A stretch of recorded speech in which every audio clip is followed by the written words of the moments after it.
Question number 4 क्या कह रहा है बच्चों, देखिए। समांतर चतुर्भुज पी क्यू आर एस की दो भुजाओं की लंबाइयाँ पी क्यू बराबर 20 सेंटीमीटर और क्यू आर बराबर 10 सेंटीमीटर है। आधार पी क्यू की संगत ऊंचाई 6 सेंटीमीटर है। क्यू आर की संगत ऊंचाई ज्ञात करें। तो सबसे पहले इस प्रश्न को करने के लिए हमें चित्र बनाना होगा। तो देखिए बच्चों, यहाँ पर मैंने प्रश्न को लिख लिया है। प्रश्न लिखने के बाद मैंने क्या किया है कि हमें क्या करना है, समांतर चतुर्भुज पी क्यू आर एस बनाना है। ठीक है, तो क्या बनाना है, हमें एक चतुर्भुज बनाना है। तो मैंने यहाँ पे एक समांतर चतुर्भुज बना दिया, पी क्यू आर एस। ये बात हमेशा ध्यान रखिएगा, जब भी हम कोई घिरी हुई आकृति बनाते हैं, त्रिभुज, वर्ग, आयत, चतुर्भुज जब भी बनाते हैं, तो जब हम नेमिंग करते हैं तो बिल्कुल वो एक सिरे से नेमिंग होना चाहिए। पी के बाद इस लाइन से जुड़ा क्यू, फिर यहाँ पे आर और फिर ये एस। ऐसा नहीं कि इसको पी दे दी इसको क्यू दे दी, इस तरह से नहीं। ठीक है, ये पी क्यू आर एस। तो हमने एक समांतर चतुर्भुज बना दिया। अब कह रहा है दो भुजाओं की लंबाइयां दी गई हैं। पी क्यू बराबर 20 सेंटीमीटर। तो पी और क्यू कितना है हमारा, 20 सेंटीमीटर। ठीक है, क्यू आर बराबर 10 सेंटीमीटर। क्यू आर जो है हमारा कितना है बच्चों, 10 सेंटीमीटर। अब प्रश्न में देखिए क्या कह रहा है, और आधार पी क्यू की संगत ऊंचाई, यानी ये हमारा आधार है पी क्यू। ठीक है, पी और क्यू की जो हमारा आधार है उसकी संगत ऊंचाई 6 सेंटीमीटर है। ठीक है, इसकी संगत ऊंचाई 6 सेंटीमीटर है। अब देखिए, ये जो समांतर चतुर्भुज पी क्यू आर एस है, ये क्यू आर जो है इसका क्यू आर जो है हमारा क्या है, आधार है। तो इसका संगत ऊंचाई बनाने के लिए हम क्या करते हैं, ऊपर वाले पॉइंट पी से एक लंब जो है आधार पर हम डालते हैं। ठीक है, तो ये इसकी क्यू आर की संगत ऊंचाई है और पी क्यू की संगत ऊंचाई दी गई है 6 सेंटीमीटर। तो अगर हम इस तरह से कॉपी को टर्न कर देते हैं, देखिए इस तरह से जब हम कॉपी को टर्न करते हैं तो ये हमारा पी क्यू आधार हो जाता है और हमारी ये जो संगत ऊंचाई है, हम पॉइंट से इस पी क्यू पर लंब डालते हैं, पी क्यू पर लंब डालते हैं, जो कि हमारा 6 सेंटीमीटर दिया हुआ है। तो चलिए बच्चों, सबसे पहले हम इस प्रश्न में हल को करने के लिए क्या करेंगे, हमें क्या क्यू आर की संगत ऊंचाई ज्ञात करनी है। तो क्यू आर की संगत ऊंचाई क्या है बच्चों, पी और टी है। ठीक है, तो हमें जो है वो पी और टी को ज्ञात करना है, इसकी ऊंचाई। तो चलिए बच्चों, समांतर चतुर्भुज का क्षेत्रफल, तो हमारा समांतर चतुर्भुज क्या है बच्चों, पी क्यू आर एस। ये हमारा क्या है, समांतर चतुर्भुज है। ठीक है, तो समांतर चतुर्भुज का क्षेत्रफल ज्ञात करने के लिए क्या करेंगे, जिसका आधार तो दोनों का दिया है। ठीक है, पी क्यू का भी हमारा आधार दिया हुआ है और क्यू आर का भी हमारा आधार दिया हुआ है। ठीक है, और पी क्यू की संगत ऊंचाई दी गई है। ठीक है, पी क्यू की संगत ऊंचाई 6 सेंटीमीटर है। तो हम इस आधार और इस ऊंचाई से पी क्यू आर एस का क्षेत्रफल ज्ञात कर लेंगे। ठीक है, तो आधार कितना है बच्चों, हमारा आधार है 20 सेंटीमीटर और ऊंचाई है हमारा बच्चों 6 सेंटीमीटर। ठीक है, तो ये हो गया हमारा 120 सेंटीमीटर स्क्वायर। ये हो गया हमारा समांतर चतुर्भुज का क्षेत्रफल।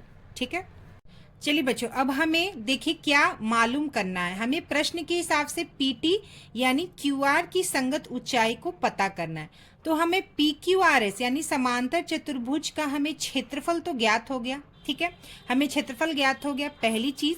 दूसरी, हमें यहाँ क्यू आर जो है, क्यू आर जो है हमारा आधार जो है वो हमें पता है 10 सेंटीमीटर। ठीक है, और क्यू आर की जो ऊंचाई है वो हमें पता करनी है। तो आधार मेरे पास है 10 सेंटीमीटर और क्षेत्रफल हमने ज्ञात कर लिया 120 सेंटीमीटर। तो समांतर चतुर्भुज का क्षेत्रफल हम यहाँ लिखेंगे 120 सेंटीमीटर स्क्वायर। आधार हम लिखेंगे बच्चों 10 सेंटीमीटर गुना ऊंचाई।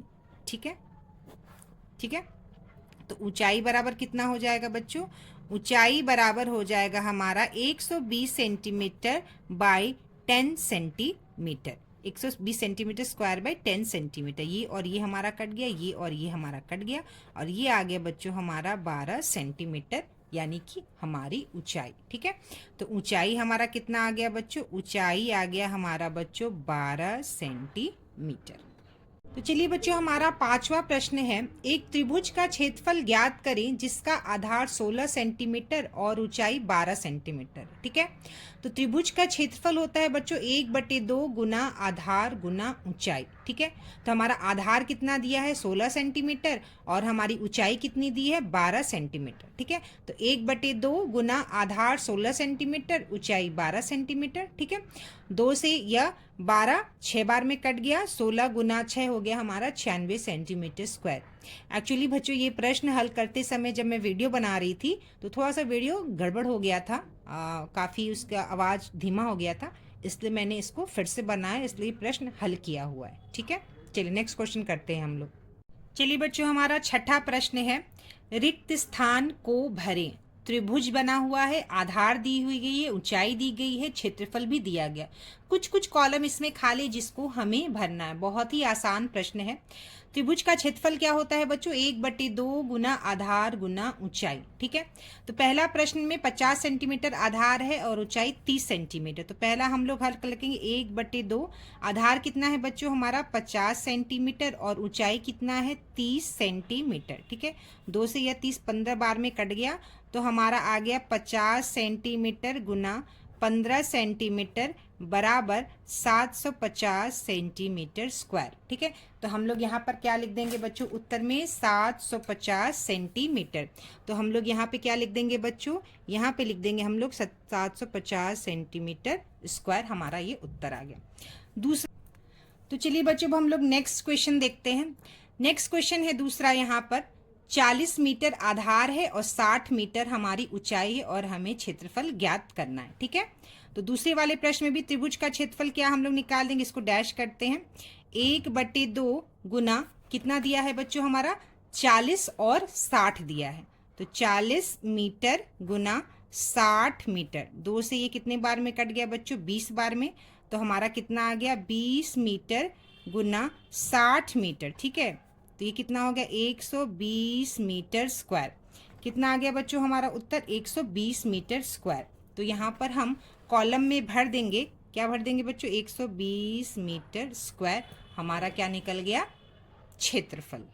चलिए बच्चों हमें तीसरा देखना है, ठीक है। तीसरा क्या कह रहा है, आधार 80 मीटर है, ऊंचाई हमें पता करनी है, क्षेत्रफल हमारा 1200 मीटर स्क्वायर दिया हुआ है, ठीक है। तो क्षेत्रफल कितना दिया है बच्चों हमारा 1200 मीटर स्क्वायर बराबर 1/2 गुना आधार कितना दिया है बच्चों हमारा, आधार दिया है बच्चों 80 मीटर, ठीक है। तो आधार हो गया हमारा 80 मीटर और ये हमें ऊंचाई जो है वह ज्ञात करनी है, ठीक है। तो क्या करेंगे 2 से ये 80 40 बार में कट गया, तो 1200 मीटर स्क्वायर बराबर 40 मीटर इंटू ऊंचाई, ठीक है। तो ऊंचाई कितना हो गया बच्चों हमारा, ऊंचाई बराबर हो जाएगा बच्चों हमारा 1200 मीटर स्क्वायर बटे 40 मीटर, स्क्वायर से मीटर हमारा कट गया, 0 से 0 कट गया, 4 से 120 कितने बार में कट जाएगा बच्चों 30 बार में, तो ये हमारा आ गया उत्तर 30 मीटर, ठीक है। तो हम यहाँ पे लिख देंगे 30 मीटर, ठीक है। चलिए अब हम लोग चौथा देखते हैं। चौथा हमें आधार ज्ञात करना है, ऊंचाई और क्षेत्रफल दिया है, ठीक है। तो ये हो गया हमारा तीसरा वाला। अब हम चौथा ज्ञात करेंगे, हमें 300 मीटर स्क्वायर हमारा क्षेत्रफल दिया हुआ है, ठीक है। तो हम क्या करेंगे बच्चों 300 मीटर स्क्वायर क्षेत्रफल लिख देंगे 1/2 गुना आधार हमको क्या करना है बच्चों ज्ञात करना है, और ऊंचाई कितना दिया है बच्चों 20 मीटर, ऊंचाई हमारा दिया है 20 मीटर, ठीक है। तो 2 से या 20 10 बार में कट गया, ठीक है। तो आधार कितना हो गया बच्चों हमारा, आधार हो गया 300 मीटर स्क्वायर बटे 10 मीटर, स्क्वायर से ये मीटर हमारा कट गया, 0 से 0 हमारा कट गया, तो ये हमारा आ गया बच्चों 30 मीटर हमारा बच गया। ये हो गया हमारा आंसर चौथा। तो हमारा ये चौथा, पांचवा और छठा प्रश्न यहाँ पर हल हो गया।